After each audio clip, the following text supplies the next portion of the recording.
The scene opens at a busy international airport, where travelers from all over the world are rushing to their gates. Among them is Richard Caldwell, a middle-aged businessman who has built his fortune through ruthless deals and an unshakable belief in his own superiority. Dressed in an expensive tailored suit, Richard strides confidently through the terminal, his polished leather shoes clicking against the tiled floor. His Rolex glints under the fluorescent lights, and he carries himself as if the entire airport belongs to him. Richard's destination: a first-class seat on a flight to London. He's flying for business, but for him, it's also an opportunity to flaunt his wealth. To Richard, first class isn't just about comfort. It's a status symbol, a place where only the elite belong. As he approaches the gate, he scans the other passengers waiting to board. Most of them look like they fit the part: well-dressed executives, celebrities with sunglasses perched on their heads, and couples returning from luxurious vacations. But then something catches his eye: a man sitting quietly off to the side. This man is dressed casually in faded blue jeans, a simple black t-shirt, and a worn leather jacket. His short-cropped hair and rugged features give him a no-nonsense appearance. He looks calm, almost indifferent, as if he doesn't care about the chaos around him. Richard immediately pegs him as out of place. What's someone like that doing in first class? Richard mutters under his breath, shaking his head. In his mind, this man must have won the ticket in a contest or somehow managed to sneak into a section meant for people of importance. When boarding begins, Richard makes sure to walk past the man slowly, giving him a quick once-over. The stranger doesn't react, barely even glancing up as Richard passes. This lack of acknowledgement irritates Richard further. Probably some nobody, he thinks smugly, already imagining how much better the flight will be once he's surrounded by more sophisticated company.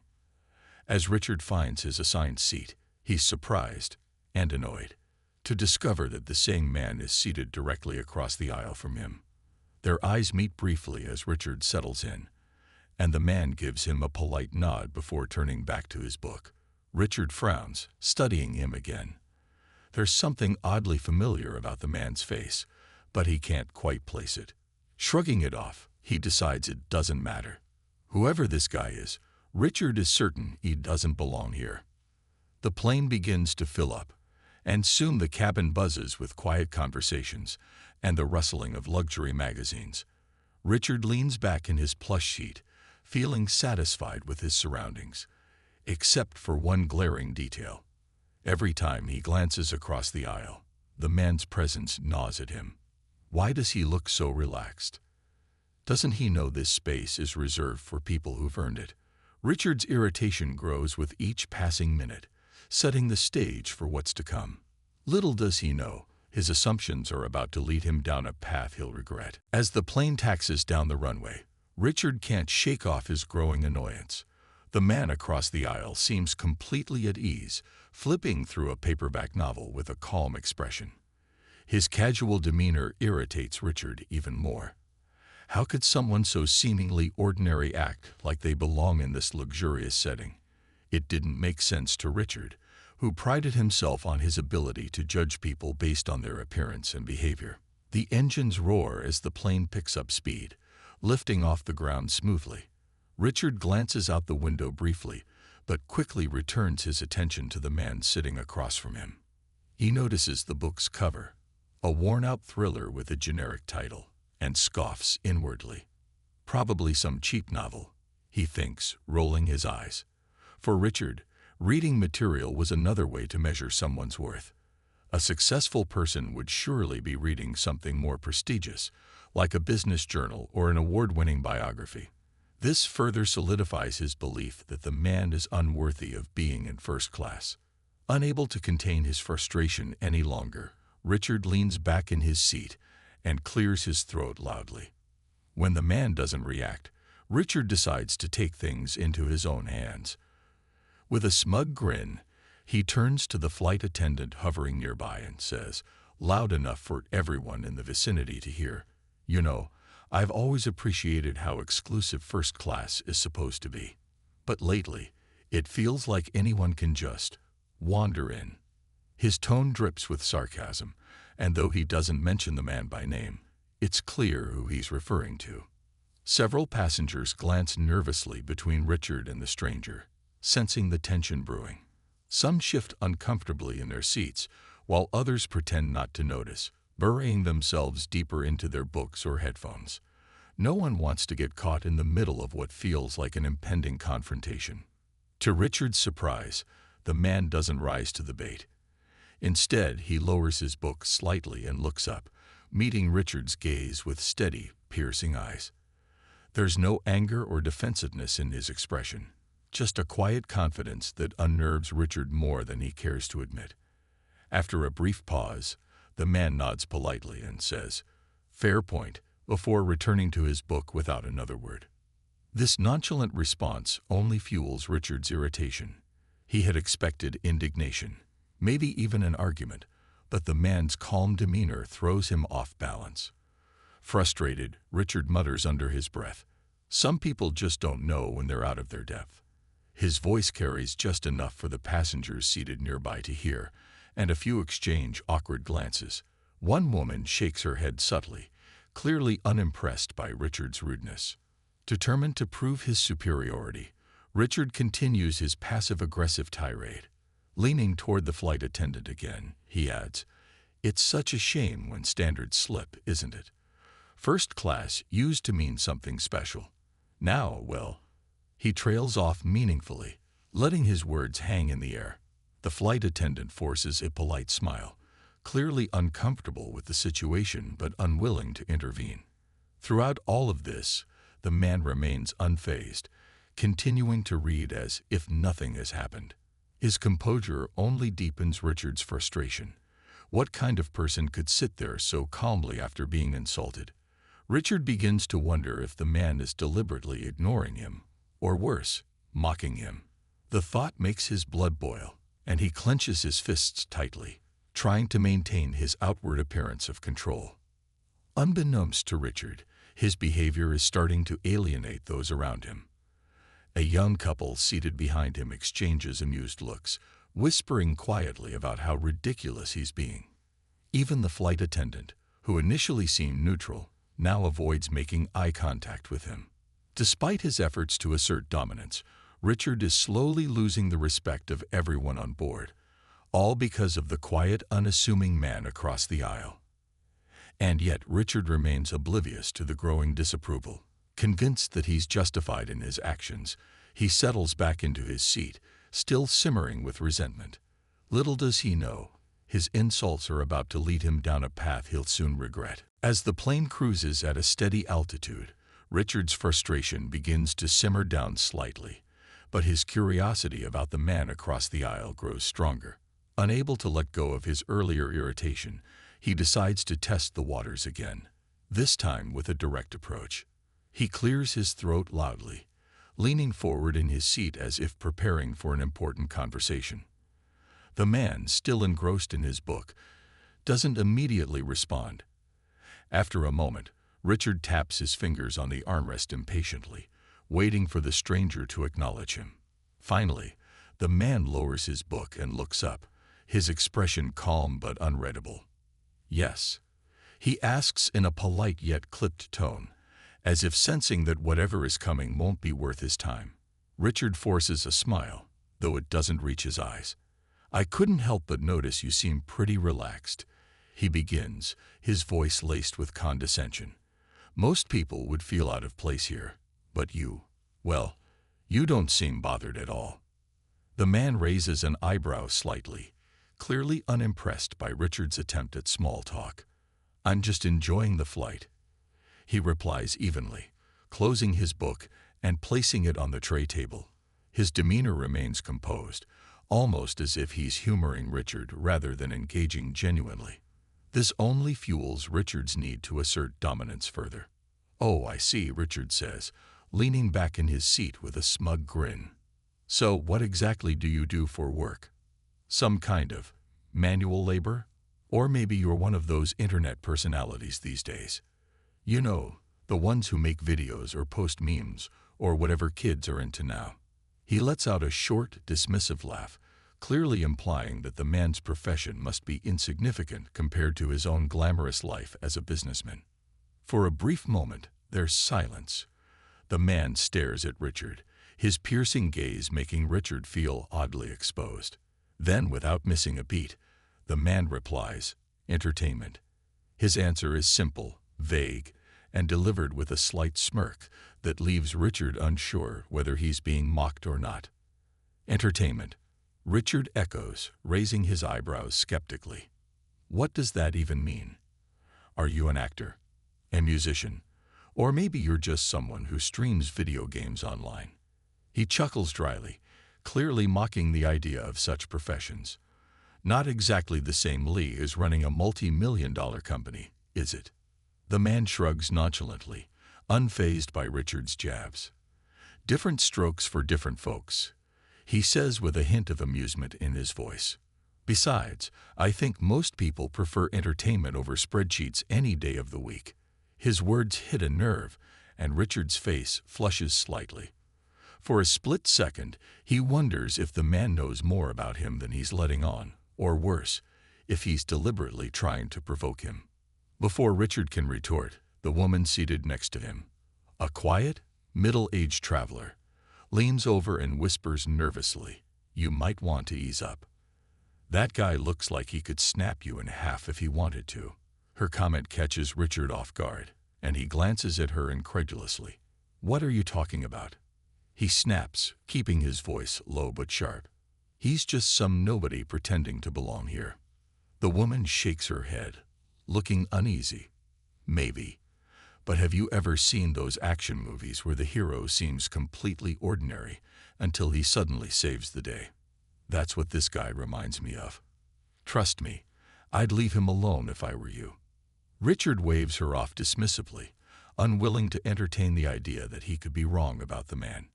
Turning back to the stranger, he presses on, determined to prove his point. "Well, whoever you are, I hope you're enjoying your little vacation in first class while it lasts. People like yous," he gestures vaguely to himself, "work hard to afford this lifestyle. It's not something everyone deserves." The man tilts his head slightly, studying Richard with an intensity that makes the businessman squirm in his seat. "People like you, he says softly, almost to himself.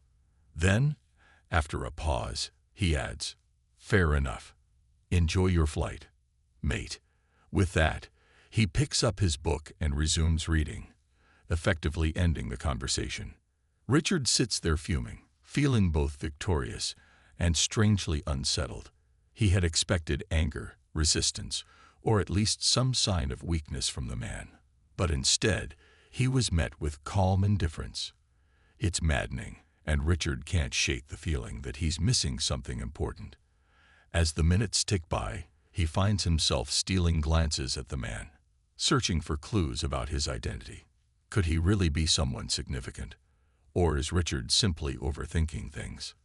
Unbeknownst to Richard, his relentless probing has planted seeds of doubt among the other passengers. Several of them begin whispering quietly, piecing together fragments of, "The flight had been smooth until now, but suddenly, the plane jerks violently, jolting everyone out of their seats." Passengers gasp as turbulence rocks the cabin, sending cups of coffee and half-eaten meals spilling onto the floor. The once calm atmosphere turns chaotic in an instant. Overhead bins pop open, and bags tumble down, narrowly missing a few passengers. Screams echo through the cabin, and even the most seasoned travelers grip their armrests tightly. Richard, who had been stewing silently after his failed attempt to intimidate the man across the aisle, is thrown off balance both literally and figuratively. His heart races as the plane shakes uncontrollably, and he instinctively grabs onto the seat in front of him, panic setting in. For someone used to being in control, this sudden loss of stability leaves him feeling utterly helpless. He glances around frantically, searching for reassurance, but all he sees are wide-eyed faces and frightened expressions. Amid the chaos, one of the flight attendants rushes toward the front of the cabin to secure loose items. She moves quickly, her training kicking in despite the fear evident on her face. But just as she reaches for a fallen tray, another violent shake sends her stumbling backward. She trips over a piece of luggage and crashes to the floor with a cry of pain. Her ankle twists awkwardly beneath her, and she winces, unable to stand. Other passengers nearby call out for help, but no one dares move too far from their seats. The turbulence shows no signs of letting up. That's when the man across the aisle springs into action. Without hesitation, he unbuckles his seatbelt and steadies himself against the violent rocking of the plane. Richard watches in stunned silence as the man swiftly makes his way to the injured flight attendant, moving with precision and calmness that seems almost superhuman. While others cling to their seats or shout in panic, this stranger appears completely unfazed by the danger surrounding him. Kneeling beside the fallen attendant, the man assesses her injury with practiced efficiency. "You're going to be okay," he says firmly, his voice cutting through the noise like a lifeline. Using his belt, he improvises a makeshift brace for her ankle, ensuring it doesn't get worse during the bumpy descent. Then, without waiting for assistance, he lifts her carefully and guides her to a nearby empty seat, securing her safely with a blanket and extra padding. But he doesn't stop there. Spotting a child crying hysterically 2 rows ahead, he calmly approaches the family and kneels down to their level. "It's going to be all right," he assures them, his tone steady and reassuring. He helps the parents fasten the child's seatbelt more securely and hands them a spare air sickness bag, anticipating their needs before they even realize what they might require. By the time he returns to his own seat, the turbulence begins to subside, leaving behind a cabin filled with shaken but grateful passengers. Throughout it all, Richard remains frozen in his seat, gripping the armrests so tightly his knuckles turn white. He hadn't moved an inch, not to help the injured flight attendant, not to comfort the terrified child, not even to check on the woman seated next to him who was quietly hyperventilating. Now, as the plane stabilizes and the captain announces they'll need to make an emergency landing due to mechanical issues, Richard feels a deep sense of shame creeping over him. He looks at the man across the aisle, who has already buckled himself back in, his expression calm and collected as if nothing extraordinary had happened. Around them, whispers begin to spread among the passengers. A teenager pulls out her phone and discreetly snaps a photo of the man, muttering to her friend, "He looks familiar." Another passenger leans over to his companion and says, "Did you see how he handled everything? That wasn't normal. That was professional." Richard overhears these comments but brushes them aside, still trying to process what just unfolded. His mind races as he replays the scene in his head. The man's composure, his quick thinking, his undeniable strength under pressure. For the first time since boarding the flight, Richard starts to wonder if maybe, just maybe, he misjudged the quiet stranger sitting across from him. And as the plane begins its descent, Richard can't shake the gnawing feeling that this encounter is far from over. As the plane descends toward the emergency landing site, the cabin buzzes with nervous energy. Passengers are still shaken from the turbulence, their voices low and hushed as they exchange stories about what just happened. Some thank the flight attendants for staying calm, while others express relief that the worst seems to be over. But amidst the murmurs, one name keeps surfacing: Jason Statham. It starts with a teenager sitting 2 rows behind Richard. She had taken a quick photo of the man earlier, curious about his striking features and composed demeanor. Now she pulls up her phone and types his description into a search engine. British guy, rugged face, action movies. Within seconds, her screen fills with images of none other than Jason Statham, the Hollywood star known for his roles in high-octane thrillers. Her eyes widen in disbelief as she compares the photos on her phone to the man seated calmly across the aisle. "Oh my God," she whispers to her friend, nudging him excitedly. "That's him. That's Jason Statham." Her revelation spreads like wildfire. The couple seated next to her leans over to get a better look at the man, whispering back and forth. "No way," the husband mutters under his breath. "Is that really him?" His wife nods vigorously, pointing discreetly toward the stranger. Soon, Nearly everyone in the cabin is sneaking glances at the man, piecing together the truth. A businessman in the front row pulls out his laptop and pulls up IMDb, scrolling through Jason's filmography. Another passenger quietly shows a clip of one of his fight scenes to their neighbor, marveling at how closely the real-life version matches the on-screen persona. Richard, meanwhile, remains oblivious to the growing excitement around him. Still rattled from the turbulence and embarrassed by his own inaction, he stares blankly out the window, trying to steady his breathing. He notices people whispering and gesturing, but assumes it's just lingering anxiety from the chaos. It isn't until the woman seated beside him leans over and says hesitantly, "Excuse me, sir, do you know who that is?" that his attention shifts. "Who?" Richard asks irritably, following her gaze to the man across the aisle. Before she can answer, another passenger, a young man with a backpack, chimes in loudly enough for Richard to hear. "Dude, that's Jason Statham."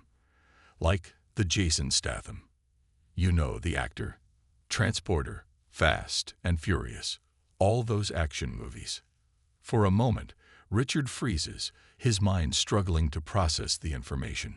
He glances at the man again, this time with fresh eyes. Suddenly, the chiseled jawline, the piercing gaze, the quiet confidence, it all clicks into place. His stomach drops as the full weight of his earlier insults comes crashing down on him. He remembers mocking the man's choice of reading material, questioning his profession, and implying he didn't belong in first class. And now, here he was, sitting across from one of the most iconic action stars in the world. A man whose career revolved around portraying tough, no-nonsense heroes who always saved the day. Richard's face flushes red, beads of sweat forming on his forehead. He feels the eyes of the other passengers boring into him, judging him silently for his earlier behavior. Desperate to confirm the truth, he pulls out his own phone and types Jason Statham into a search bar. The results leave no room for doubt. Every photo, every article, every headline confirms it. The man across the aisle is indeed the famous actor. And not just any actor, but someone whose on-screen persona embodies strength, resilience, and authority. Someone who could easily dismantle Richard's fragile ego with a single glare. As the plane touches down safely on the runway, applause erupts throughout the cabin. Passengers cheer and clap, grateful for the safe landing, but also clearly impressed by the man who had kept his cool during the crisis. Richard sinks deeper into his seat, his hands trembling as he realizes the magnitude of his mistake. How could he have been so blind? How could he have insulted someone like that? When the captain announces that they'll need to wait briefly before disembarking due to inspections, Richard knows he has to act fast. Summoning every ounce of courage he has left, he clears his throat awkwardly and leans forward. "Excuse me," he stammers, addressing the man directly for the first time since the turbulence. I think I owe you an apology." The man raises an eyebrow, his expression unreadable. For a moment, Richard fears he might lash out or dismiss him entirely. Instead, Jason simply nods, waiting patiently for Richard to continue. Swallowing hard, Richard forces himself to say the words he never thought he'd utter. "I didn't realize who you were earlier, and I said some things I shouldn't have. I'm sorry." The silence that follows feels endless. Richard braces himself for rejection, or worse. But Jason's response, "Apology accepted," is simple, yet it carries a weight that Richard feels deep in his chest. The words are calm and measured, but there's an edge to them, a subtle reminder that forgiveness doesn't erase the past. Richard sits back in his seat, his face flushed with embarrassment, as he struggles to process what just happened. For once in his life, he's at a loss for words. His usual bravado has crumbled, replaced by a mix of shame and disbelief. The other passengers, who had been watching the exchange closely, slowly return to their own conversations, though whispers about Jason continue to ripple through the cabin. Some glance at Richard with pity, while others seem amused by his comeuppance. A few even nod approvingly at Jason, clearly impressed by how gracefully he handled the situation. One older woman seated nearby leans over to her husband and murmurs, "Classy move. Not everyone would forgive someone like that." Richard, meanwhile, can't stop replaying the events of the flight in his mind. He thinks about the way he mocked Jason's book, questioned his profession, and implied he didn't belong in first class. Worst of all, he remembers the condescending tone he used when talking to him, like Jason was some insignificant nobody unworthy of respect. And now, here he is, sitting across from one of the most recognizable action stars in the world. A man whose movies Richard had probably watched countless times without ever imagining he'd meet him in real life, or insult him on a plane. As the minutes tick by, Richard becomes increasingly aware of the growing distance between them, not physically, but emotionally. Jason has already gone back to reading his book, seemingly unfazed by the entire ordeal. His relaxed posture and focused expression suggest he's moved on, leaving Richard to stew in his own humiliation. But Richard can't let it go. He needs to say something more, anything to repair the damage he's done. Summoning what little courage he has left, Richard leans forward again, his voice trembling slightly. "Listen, I really mean it.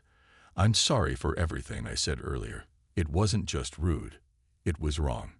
You saved that flight attendant today. You helped those kids. And honestly, you probably saved us all from panicking even more during the turbulence. I should have recognized that sooner." Jason lowers his book again, this time studying Richard with a thoughtful expression. There's no anger in his eyes, but there's also no warmth, just a quiet intensity that makes Richard feel like he's being sized up. After a moment, Jason speaks, his tone firm but not unkind. "You're right. What you said earlier was rude, but apologizing takes guts, especially when you know you've messed up. So yeah, apology accepted, but don't make a habit of judging people before you know them. Respecting others goes a long way, mate." The words hit Richard like a punch to the gut, but they also carry a strange sense of relief. For all his arrogance and bluster, Richard isn't a bad person. He's just someone who let his ego get the better of him. And now, faced with Jason's quiet strength and wisdom, he realizes how small he must have seemed in comparison. Before Richard can respond, the captain announces that passengers will soon be allowed to disembark. The announcement breaks the tension, giving Richard a chance to collect himself. As the crew begins preparing the cabin for departure, Jason stands up and retrieves his carry-on bag from the overhead compartment.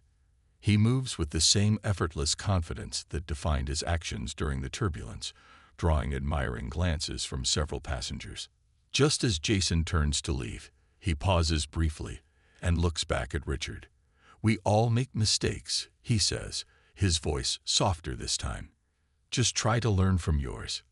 With that, he walks down the aisle, nodding politely at the other passengers who whisper excitedly or thank him for his heroics earlier.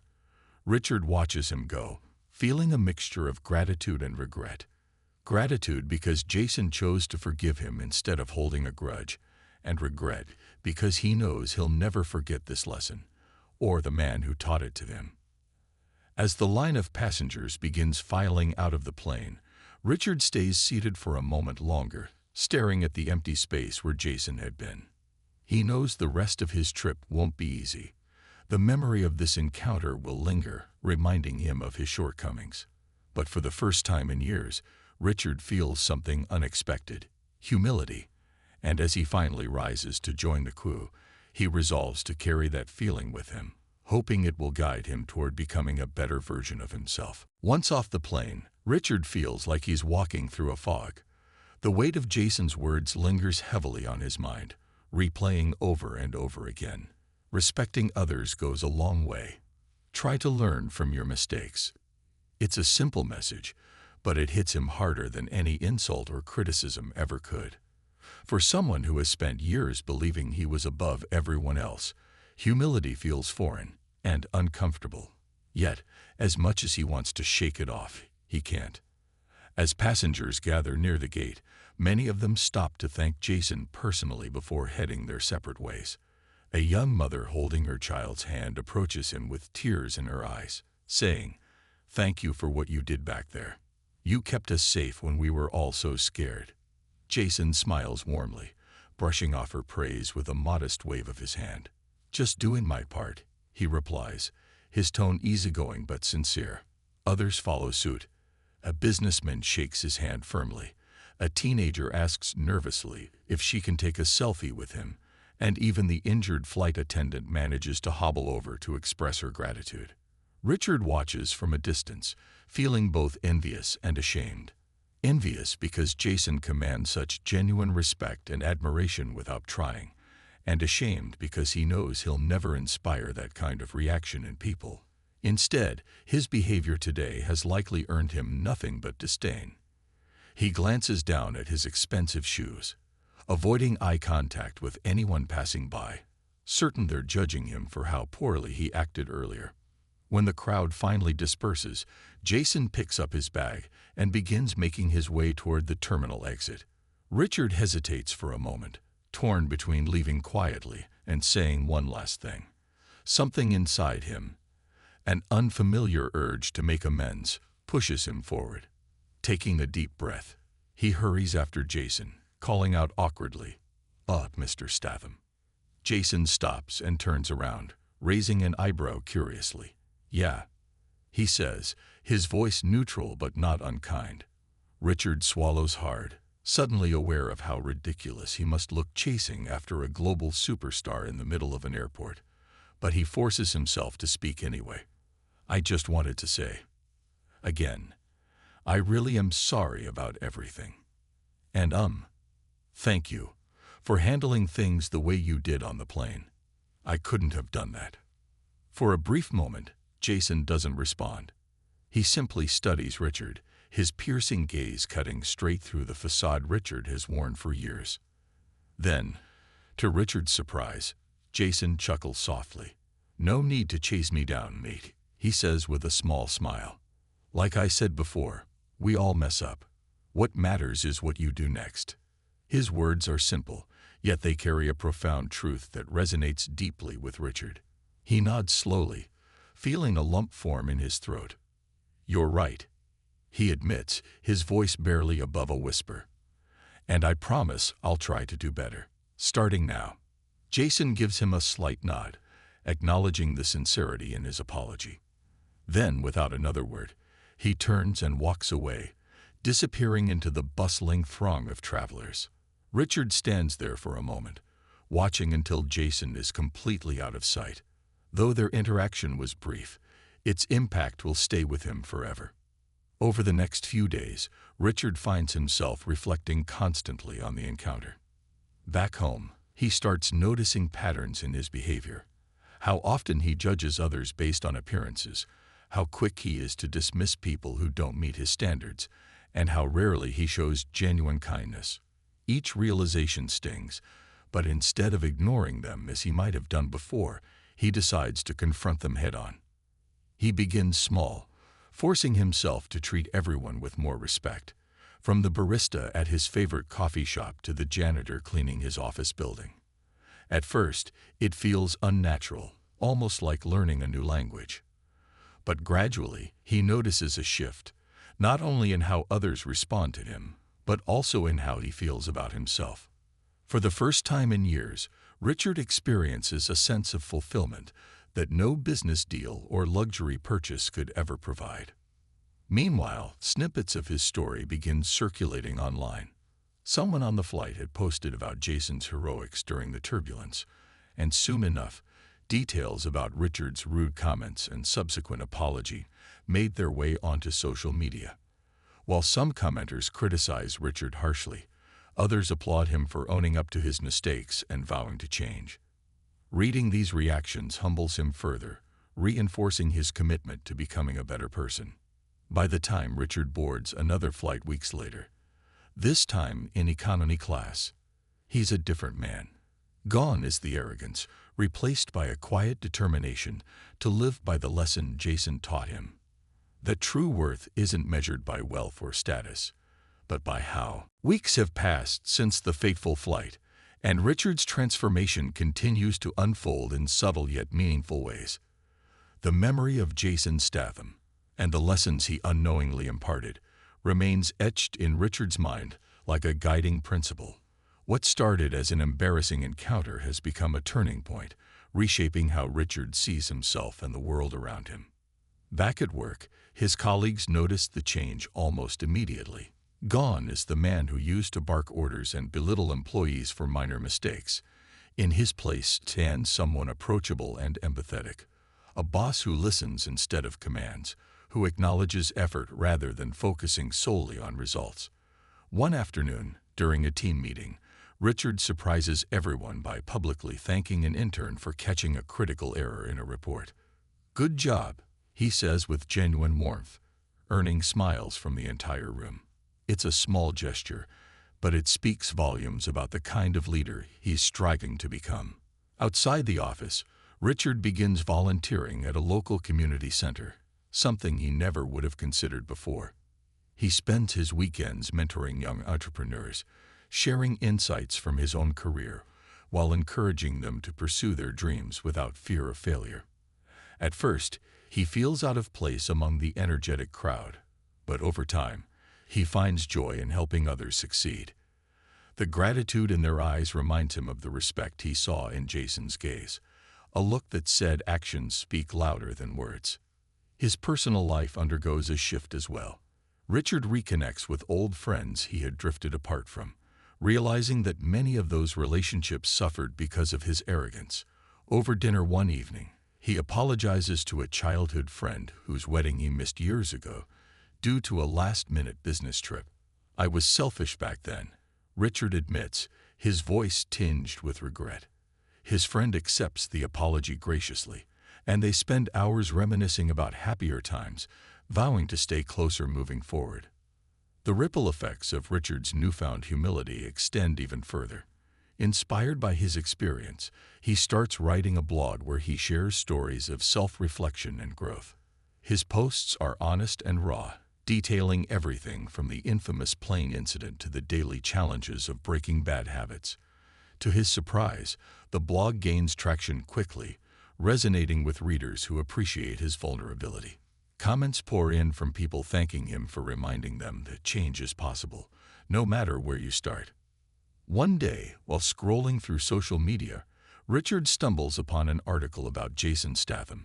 It highlights not only his successful acting career, but also his reputation for kindness and humility off-screen. Reading it fills Richard with a sense of gratitude, not just for the lesson Jason taught him, but for the quiet dignity with which Jason handled the entire situation. Though they'll likely never meet again, Richard feels deeply connected to the actor, viewing him as both a role model and a catalyst for his transformation.